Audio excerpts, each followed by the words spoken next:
Welcome to 100 Yards of Football today. We have a special video. It's our history video. As today, we're going to go back in time and bring up the University of Alabama. We got a gentleman that played on the last team that Bear Bryant coached in 1982. He's a very talented guy. He's been a head football coach in several areas here in the Atlanta metro area. He's also an outstanding track coach, Mr. Vincent Elder. And he also is one of the top recruits coming out of that 1982 class. So if you want to join us today, please comment and share the video. I'm Vincent Turner. Joining me to bring this young man to our show today will be Kevin the Bull Jones, one of the top high school coaches here in the Atlanta metro area, who's coached at Riverdale, Lovejoy, Mount Zion, and Dutchtown. And the legend himself, Mr. Bobby Butler. First round draft pick in the 1981 draft, 25th selection overall, and by way of Florida State University. So if you enjoyed the video today, please come in and share this. We're going to bring Coach Elder to 100 Yards of Football today. So, Coach Jones, you have the floor as you're going to bring on, Lord have mercy. Get ready, because the University of Alabama is going to take over. Go ahead, Coach Jones. Hey, let the church say amen. Roll, God, roll.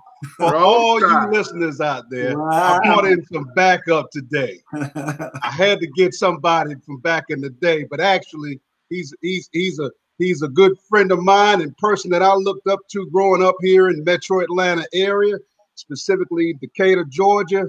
And I just want to say, Vincent Elder, welcome to the show. It's good to see you, my brother. Thank you, gentlemen, for having me today. I'm excited to be here. Okay, so listen, here's what, I got my hat on. So now I guess we double teaming today. I got my hat, you got the shirt. But at the end of the day, what I want to talk about is how it started. I know you from back in the day, running track, playing basketball as a high school standout player, and playing football, basketball, and track. The stories are limitless about watching you back in the day, but coming behind you, growing up in the Metro Atlanta area, to see you go off into what at that time was to have the one and only Bear Bryant come to your doorstep to recruit you. Hey, can you take us through that process, your senior year, your thought process of what you was thinking, because you were multi-sport guy, all state, but you had to make a decision. Can you take the viewers through what you went through that eventually got you down to the greatest university in the history of America? Yeah, well, I first was introduced to Alabama football as a 10th grader. One of my coaches in high school, which you know very well, Coach Metwit, which was a wrestling coach, he actually wrestled at Alabama. And he started telling me about Alabama football. And like I said, I was in my 10th grade year, and that's when I started following Alabama. Coming out of high school, I was recruited by every college at that time. And I had really grown to love Alabama through Coach Sylvester Croom, who was recruiting me. He had a history at Alabama. He actually played there and was also coaching there, and he had all kind of pride when he talked about Alabama. So that was really my number one choice. And then other schools started getting in my head. They said, well, Coach Bryant don't travel outside the state to visit recruits anymore.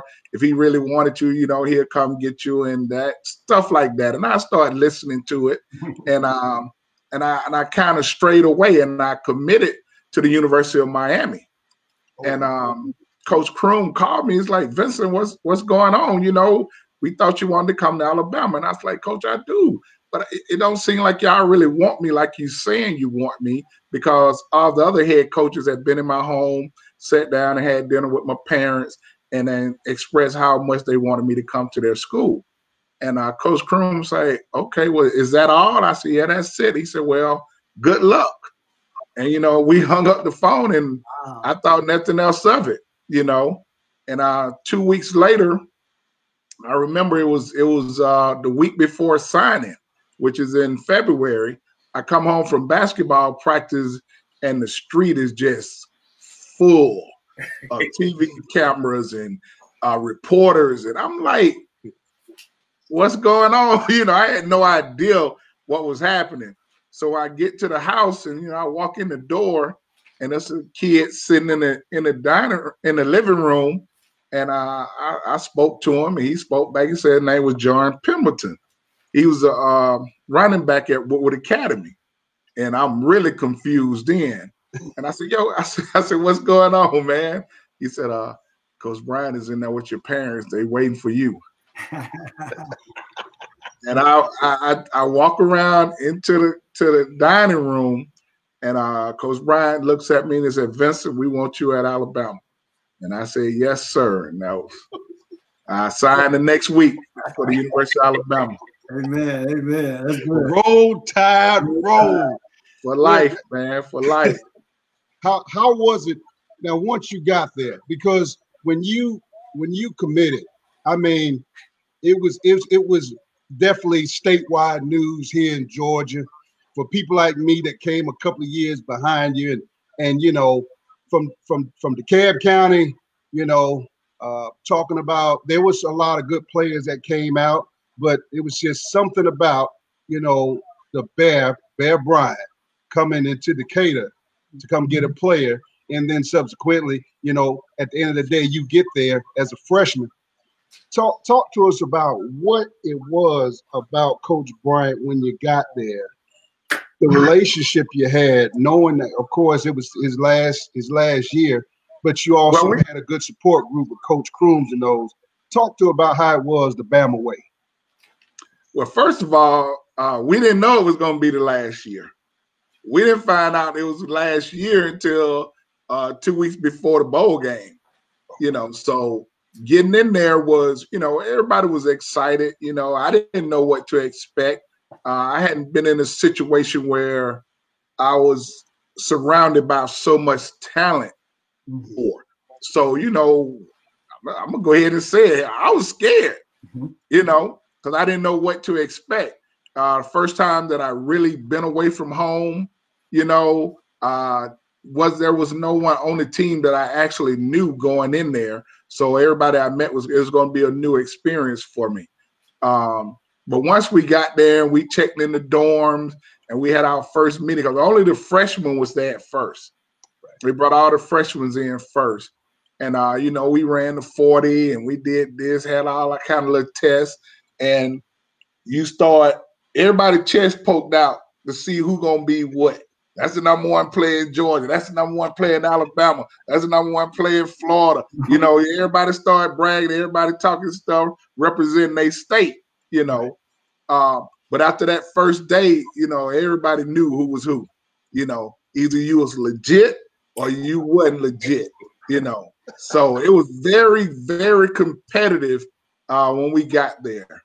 I ended up becoming really close friends with a guy named John Hand.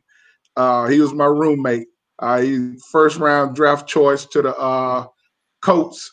But that was my man right there. And we came together and bonded and became really good friends, you know, the first few weeks down there. But the show didn't start till the whole team got there. That's when the show started. You know, you start out, you know, you have your team initiation thing, you know, that we, you know, I can say that, but I can't say what we did or what we had to do, you know. But it was some upperclassmen that was kind of ticked off with me and John because we end up shutting down the initiation. They had to stop it, you know, they had to stop it. I'll put it that way. So I had a guy come up to me. I think he was a fifth-year senior. And he said, "I can't wait to get you on the field." And I looked at him. I was like, "What position you play?" And he said, "Offensive guard." And I started laughing, you know. And he just looked at me. So the first day in pads, I remember that. It was weeks later. I remember him saying that. So the first weeks in pad, you know, they was calling people out. So I called him out. I didn't even let him call me out. I called him out. He's offensive guard. I'm a linebacker. And I tell you, Coach Kroon was all over me. He jumping up and down. You know, he's all excited because I'm a freshman. I'm called out a fifth-year senior. And I looked at him. I said, "Man, it's fit to get ugly." You know, because they taught us back in the day when I was at Towers that when you going one-on-one with a lineman, you don't look at him, you look at his hand. That's right. As soon as that hand looked like it was about to come off, that 100-meter, that 100-yard dash I used to do in high school, Coach, it was like the starting gun. Your speed turned on. I hit that joker so hard. I mean, it was so quick and so hard. He hadn't said that to me since that day. But that's what it was like. The competition was crazy. You came out there and you left it out on the field. I remember that first hot week of practice. We came out that Monday, and I'm looking. I said, "Why do I have all these ambulances and stuff out here?" And around the field. I mean, they everywhere. And our paramedics and everything. And they say, "You'll find out. You'll find out." Man, it gets so hot on that turf that they used to water the turf before we went out there. So when you go out there, all you see is steam just going up off the turf. And jokers was going down left and right. Wow. And they take you to the ambulance, they put you in, they put an IV in, and get the fluids back in you. And I was one of them. So I came out, I'm fit to go to the locker room and put my clothes on. They say, "Hey man, you back in." You back in. And it was like that nonstop. You had to compete every day there. I mean, it made a man out of me. Wow. Well, I tell you, Coach Elder, you played in a great program. You played for a great coach. Everything seemed great coming out of the South came out of your program, right? Even my coach, Coach Bowden, played at Woodlawn High School, right? A lot of people don't know that. And then he started his college career at Alabama before he ended up transferring. And his whole dream was to someday coach at Alabama, right? So at we were always kind of like, "Oh, is he going to leave? Is he going to leave?" Right? After Coach Bryant passed, we didn't know what was going to happen. But thank God he didn't. And but anyway, yeah, Coach Brown was a great player. So when you look at the program today, right, the success that the program have right now with Coach Nick Saban, how do you compare the two? Your time with Coach Bryant and Nick Saban of the day. The technology is so much different now. Being able to get kids prepared to play a football game, the facilities that they have are, second to none. It gives them everything they need. Back in the day, we didn't. For what we had, we thought we had a lot, but compared to now, we really didn't have that much. But I don't want to say what's different. I want to say what's the same. Okay. Coach Saban has brought that same mentality with him to Alabama that was already there and waiting for him. He didn't have to go in and try to change the culture. The culture was already there. Right. And he went in with his determination, and he just carried the torch, to a whole nother level. That program now is unbelievable. It's unbelievable. Just to see the things that they do, the things that they have. I mean, we thought we were spoiled back in the day.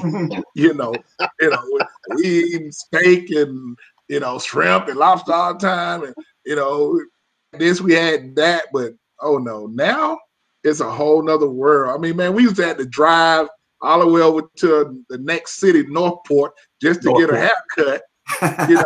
And now they just go downstairs around the corner. They got them on campus right there in the facilities to do a whole bunch of stuff now. So, I mean, we're excited about the program. When I was there, just to show you the pride we had for one another. As a freshman, after we finished the first year, and it's January, and all the fraternities and sororities, they rush or whatever they call it, and they going out trying to get people to join a fraternity and stuff like that. And my parents didn't go to college, and my roommate John, his parents didn't go to college either, so we was we didn't really know what the fraternities was all about at that time. But it turned in just like being recruited for football. The fraternities will come in, they'll sit down and talk to you and tell you about their and offer you to come be a part of their fraternity and stuff like that. So we started to get an understanding of it. And so we were sitting in the room one day, and I was like, man, we pledge every day. Every day we go on that football field, we pledge. We go in that meeting room, we pledge. We go in that weight room, we pledge. Let's start our own fraternity. That's right. And so we sat down and we planned with names and stuff. Cause like I said, we didn't know what we were doing. And we ended up coming up with a name, Bama Sci-Fi.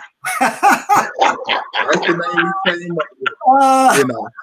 And in order to be a part of that fraternity, you had to play football at Alabama. That's right. So to this day, right now, that fraternity is still going strong with that football program. That's all. Wow. And that just shows the connection we had and how important it was to be a brotherhood at the University of Alabama. Wow. Coach Elder. Yes, sir. Did you play in the Liberty Bowl, the last game of Bear Bryant? Did you make that trip? Yes, sir. I did. I played in every game as a freshman. Okay, let me ask you this. I'm from Memphis, Tennessee, the 901. How did you like that barbecue? Oh, I love the barbecue. I love Mud Island. They took us over to Mud Island, and man, we had a ball. Did y'all go Midtown at the Public Eye, the Ribs, or the Rendezvous? I'm not sure where we went. I was just happy to be there, and I went wherever they went. So I was excited. My first bowl game, and then Coach Brian announced that he was retiring. So you had every news outlet from all over the world there. It was. I haven't seen anything since that. Like that. It was just mind-boggling at the time for me. I'm just a freshman, just happy to be there, and the experience that was big time for me. Let's start with you. You being the man coming out of Decatur in '82, and just tell us about you being in a class with so many talented running backs that year. You being highly recruited, but let's start with the quarterback that played at Murphy, Antonio Wilburn.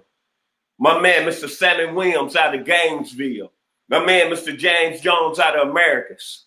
And the two gentlemen that came out of the same area from Columbia, Tony Slayton and Henry Harris. What was it like coming from all that talent and all that class and bringing it to that major level? We lost them. I can tell you right now, some of them names you mentioned. We lost them. I can tell you right now, Vincent from